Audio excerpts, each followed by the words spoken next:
Something already read it, so I appreciate that. Let me ask. I know. I've met several of you, but I haven't met everyone. So, how many people are actually here from Palestine or Israel? Okay, quite a few. How many people? Thank you. How many people have family there? Same people or a few more? Okay. And how many people have visited there? Many people. Okay. Is there anybody here who can't find it on a map? Everybody can find it on a map? Oh, you never know.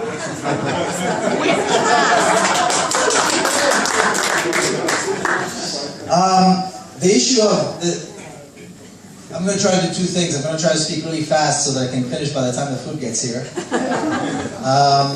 And I'll get to the issue of the transformation, but I think it's important to kind of talk about this issue a little bit, the issue of Palestine and Israel. It's always very troubling to me when people talk about it and they say, well, you know, it's too complicated. It's really a very complicated issue. It's too complicated because that's code word for saying, just, you know, don't talk about it, just let it be. And another thing that people say is, you know, those people over there have been killing each other for generations, so there's really no hope. Which, of course, is another code word for don't do anything, just let things carry on the way they are, which I think both of these are very dangerous. And there's a lot of confusion about this issue because the discourse on this issue has become the discourse on this issue, the mainstream discourse has become so absurd. So you have things like the acceptance of Zionism, for example, which is, of course, the philosophy or the ideology that brought about the state of Israel, which states that the Jewish people, because they are related to the ancient Hebrews that lived in that land some 2,000–3,000 years ago, have a right to go and live there. And the word that they use is they have a right to return. As though we just left a few minutes ago, now we're returning. We, the Jews today. And you wonder how they were able to sell this at all. And today this is part of the discourse. Jews have a right to return. Even though there's not a single Jew who can trace their roots back to the ancient Hebrews. But this has become, this absurd notion has become part of the discourse. It becomes even more absurd when you bring in the issue of the right of return of Palestinians, because the Israeli claim against it, or the excuse they use, is that it was too long ago. This happened so long ago that the Palestinians need to forget. So people whose claim is 3,000 years old are telling people who are still alive, who still have the keys to their homes, that they can't go back because it was too long ago. They need to forget. But this is the discourse. This is how people talk about this. The mainstream discourse about Palestine, this is what it's about. And the other aspect of this that's absurd is that if you criticize Israel, not to mention if you reject Zionism altogether, then you must be anti-Semitic. So if you're anti-Semitic, if you criticize Israel, what do you call somebody who doesn't criticize Israel? Because if you accept Israel, that means you're accepting a state that has racist laws, you're accepting a state that has thousands of political prisoners, and you're accepting a state that allows itself to regularly, on a regular basis, bomb innocent civilians, knowing full well they'll kill innocent civilians. So what do you call somebody who supports that? If opposing it is anti-Semitism, what is it called when you support this sort of thing? Fascist. You know, and so of course this is again, once again, it's perfectly acceptable. This is the way. This is the foundation of the discourse on this issue today in America and in the West in general. And this is an absurdity that I think has to be exposed and changed. I was thinking about this issue of the personal transformation, and I think a big part of that is actually maturity and a political awareness.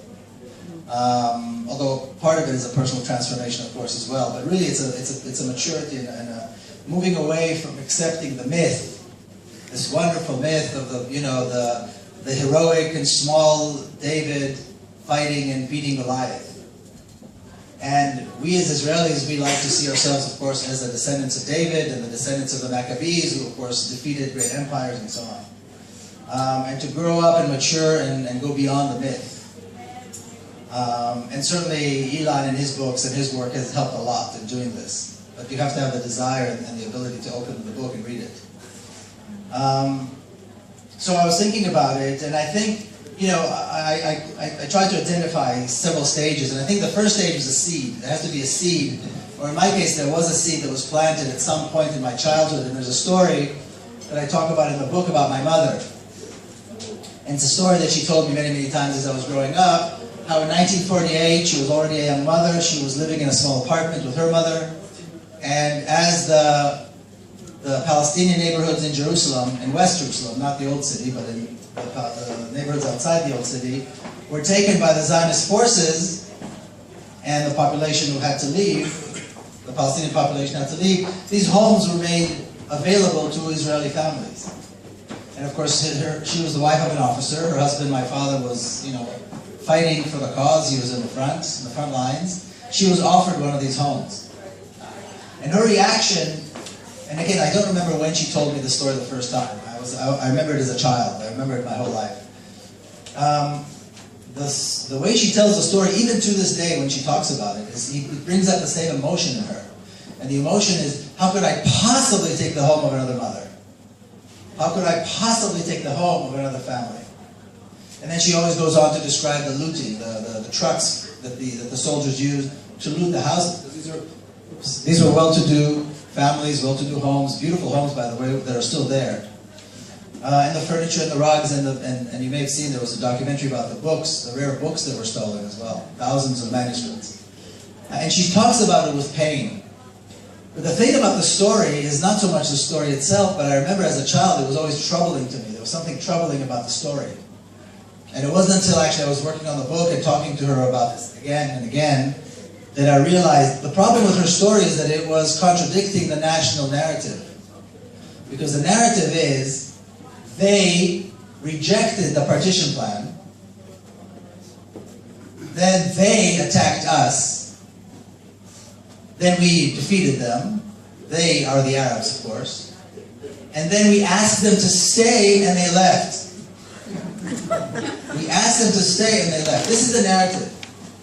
Well, if this is true, then there's no moral issue with taking a house. They left on their own accord, you know, we won, what are you going to do? She was presenting a moral dilemma.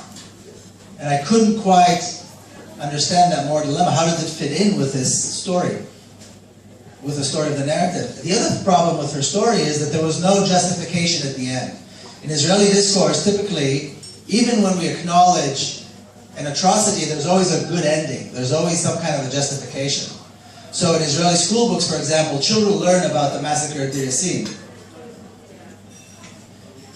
But the end of the story is that Chaim Weizmann, who was the first president of the State of Israel, said that although the massacre was a terrible thing, thanks to the massacre, thousands of Palestinians left, and that allowed us to become a majority, us the Jews to create a majority in our new state.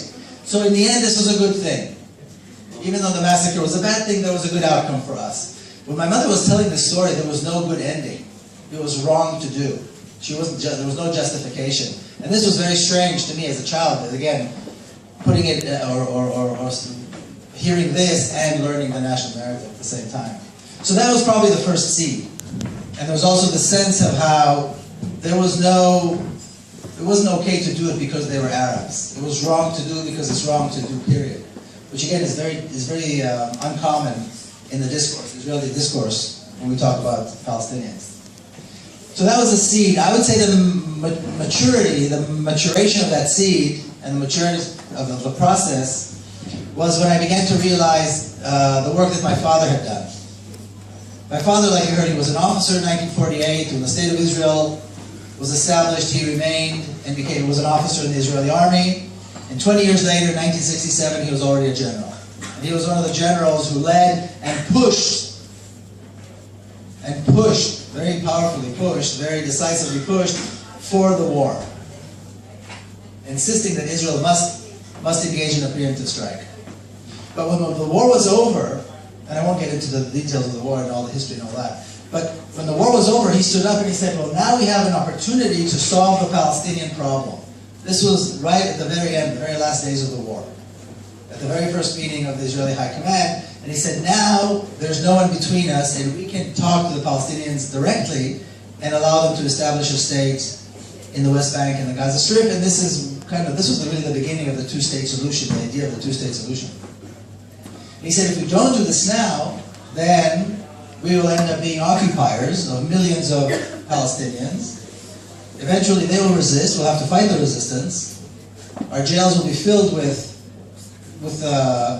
political prisoners, with terrorists, so to speak. And eventually Israel will become a binational state. Now he said this in 1967. And then he dedicated the rest of his life to accomplishing that, in other words, the right to self-determination for the Palestinians and equality for the Palestinians who are citizens of the State of Israel. And so as I was growing up, the next stage of my growing up, kind of into the high school years and so forth, my father was involved with that, and understanding what he was doing and where he was going with this was kind of the maturation of the process. The matured, it reached maturity.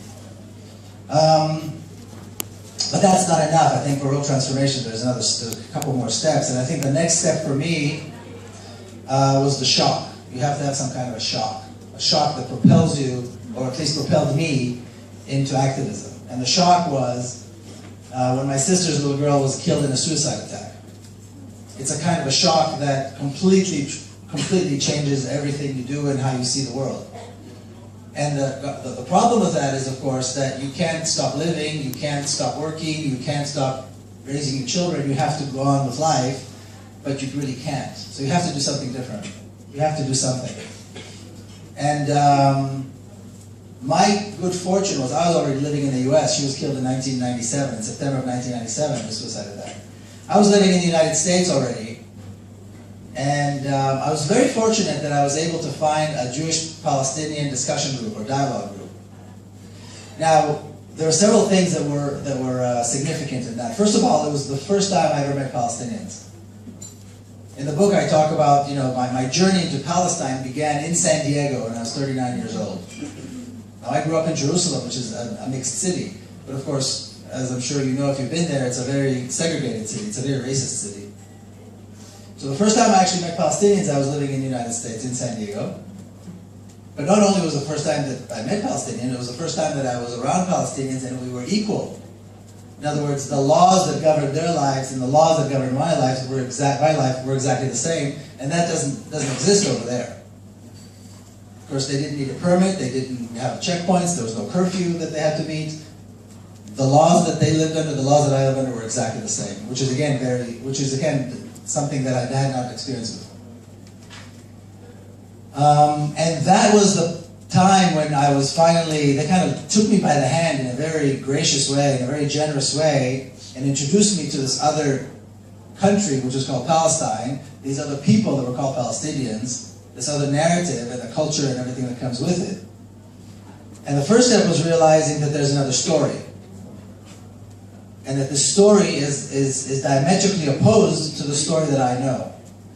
Now, Israelis in general, the story of the State of Israel, particularly what happened in 1948, and the justification of what happened in 1948 and the justification of the war of 1967 is part of our identity. It's a big part of our identity. It's a source of pride. Now, in my case, my extended family were all part of the establishment of the State of Israel. There was my father, my grandfather, other relatives who held up positions and so on, and contributed to the establishment of the state. So for me, this was even more painful. But they kind of took me in a very, there was no accusing, there was no blaming. Everybody told their story, and gradually I learned that there's this other story that's diametrically opposed to mine. And then the next step was realizing that actually the story that I came from is actually a lie. It's not true. And of course you have to take the first step in order to get to the second step. And I began traveling in the West Bank, and I began going to see communities, Palestinian communities within Israel, which I'd never done before. In fact, I don't know, has anybody here ever seen the movie Five Broken Cameras? Okay, it talks about Bilaim. So my very first trip, and I describe this trip in the book, my very first trip to the West Bank, I was going to Bilaim, it was 2005. Somebody told me about these young Palestinians who were starting this new movement of the regular weekly protests, and I went to meet them. I had an Israeli car with Israeli license plates. I was going to the West Bank, and if you've driven to the West Bank, it's very beautiful. It's all hills and olive groves and so forth. But all I could think of was that there must be Arabs around behind every hill and around every corner waiting to kill me. I was absolutely certain this was going to be my last day on earth. And when you think how absurd it is, it's absurd period, but I was going to believe, which is of course even more absurd. And that was kind of, that was that next step. So that shock really propelled me to move in that direction and to engage.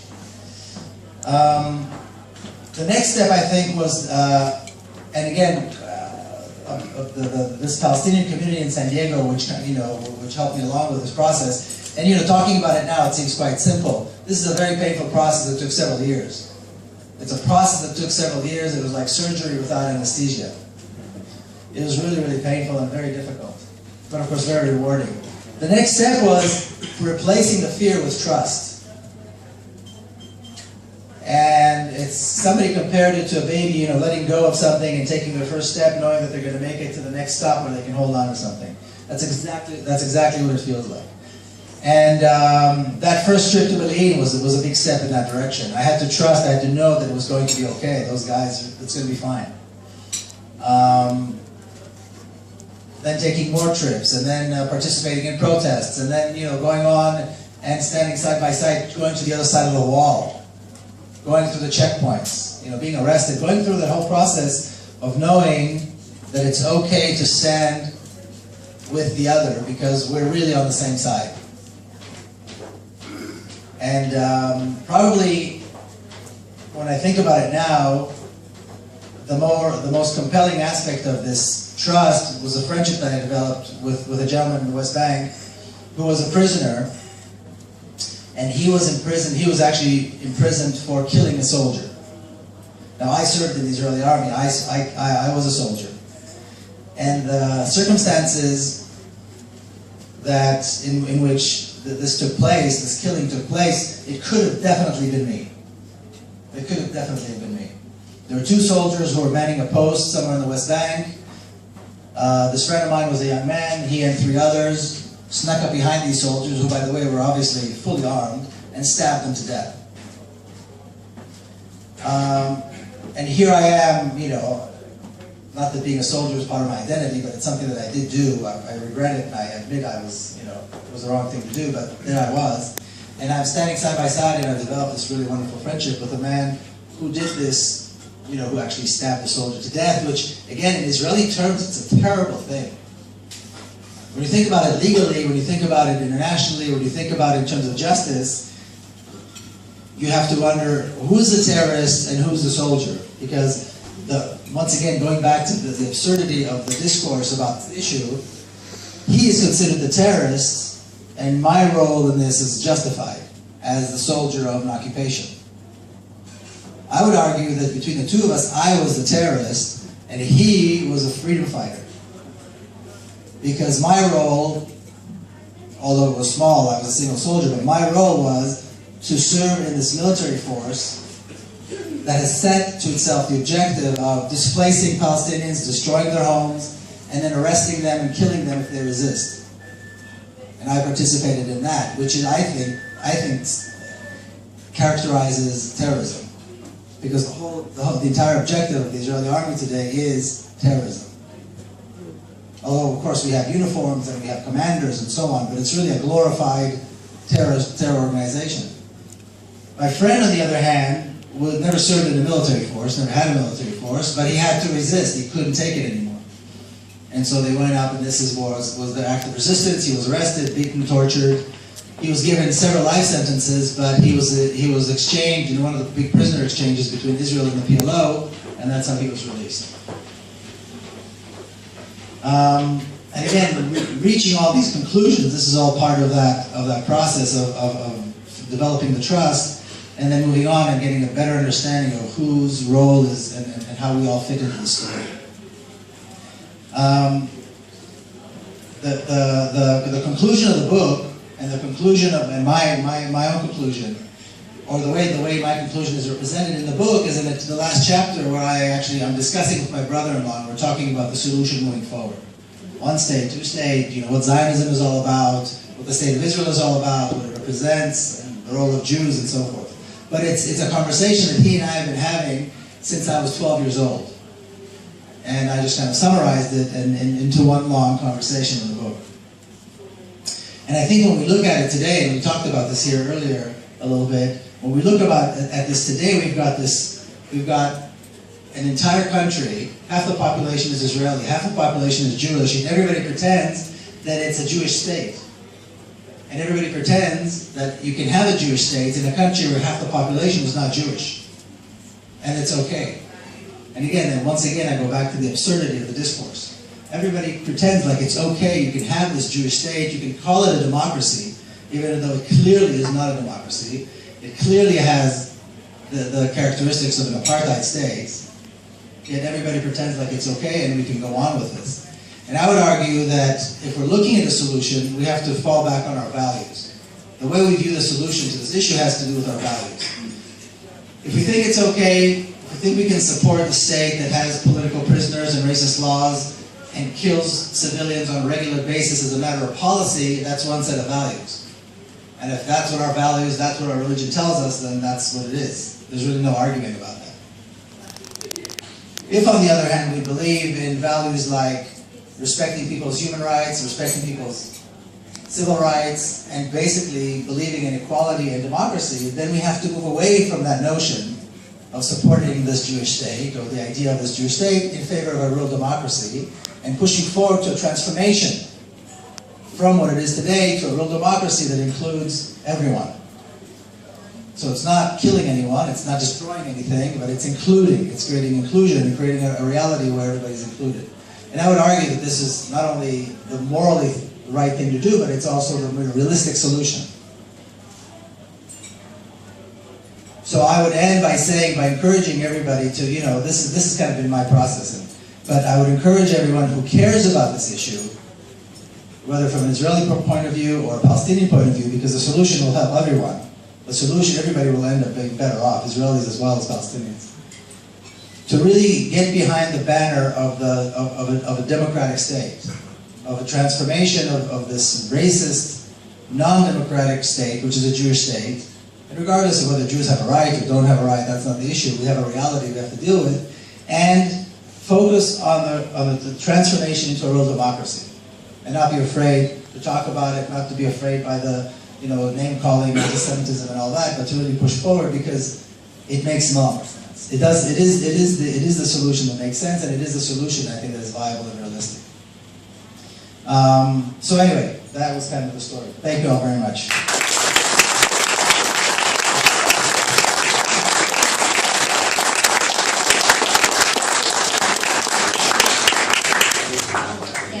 So we are going to, I think, have dinner now, and then whilst you digest what Miko has shared with you, we'll take the questions afterwards, if that's all right. Thank you.